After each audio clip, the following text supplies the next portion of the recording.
Located just southwest of Winterset in Madison County, a 350-acre state park holds natural and historic treasures. Come along with Notes on Iowa as we explore Pammel State Park.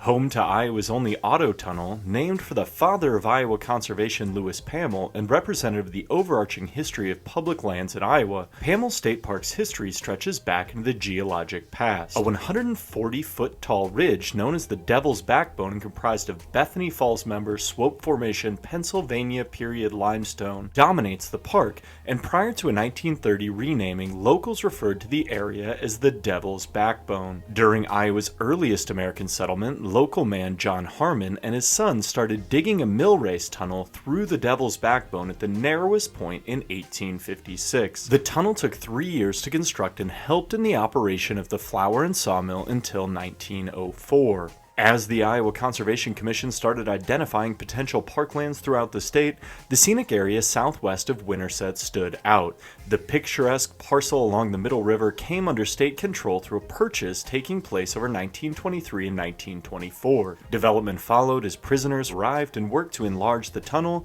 construct roads, and build a peeled log lodge characteristic of 1920s Iowa State Park development. During 1924, a group of 100 members of the Des Moines Garden Club ventured to the park to assist in planting and maintenance of plant life under the direction of Lewis Pammel.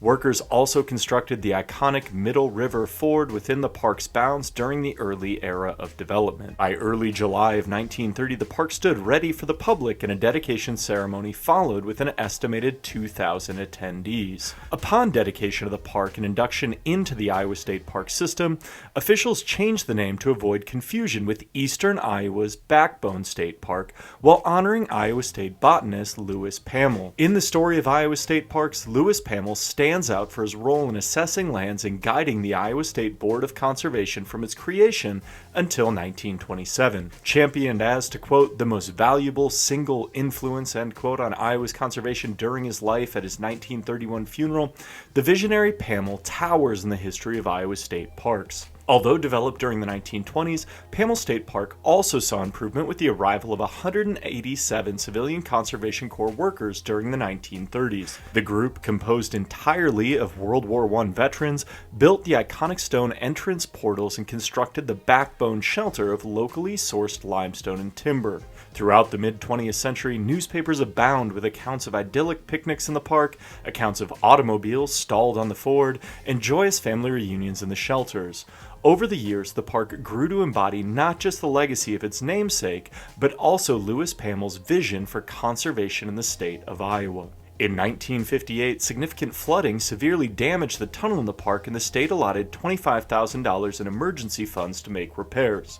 During 1962, the state dedicated a marker featuring an original stone burr from the Backbone Mill placed on the original location near the tunnel. The state also spent $17,000 during the 1960s to reconstruct the popular ford on the Middle River. Other projects during the era improved camping opportunities and amenities within the park. In 1980, coring samples taken on oak trees within Pammel State Park dated some specimens back as far as the year 1614. In 1988, the state started to explore a transfer of the site to the Madison County Conservation Board. Also during that year, the Iowa Annual Conference of the United Methodist Church donated a 60-acre parcel adjacent to the park to the Madison County Foundation for Environmental Education, featuring a church building which was converted into a nature center. The following year, during May of 1989, the state announced the Madison County Board of Conservation would take over responsibility for maintenance at the park. Unlike many other transfers of the 1980s and 1990s from state to county control, the transition at Pammel did not result from poor maintenance or other problems. Instead, locals felt better equipped to handle the preservation and conservation of one of Iowa's most notable state parks.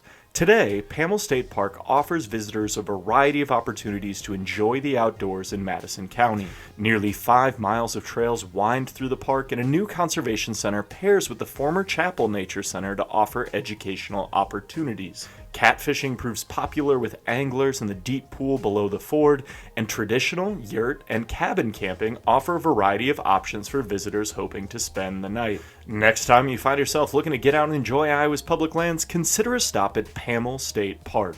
A truly stunning representation of Iowa's natural beauty and a testament to the necessity of maintaining opportunities to get outdoors for all Iowans, Pammel State Park shines a must-visit for all people hoping to see Iowa slowly. Thanks for coming along with Notes on Iowa to explore Pammel State Park. Make sure to subscribe to the Notes on Iowa website, subscribe on YouTube, follow on social media, and tune in each Sunday to explore the history of Iowa State parks, preserves, and other public lands.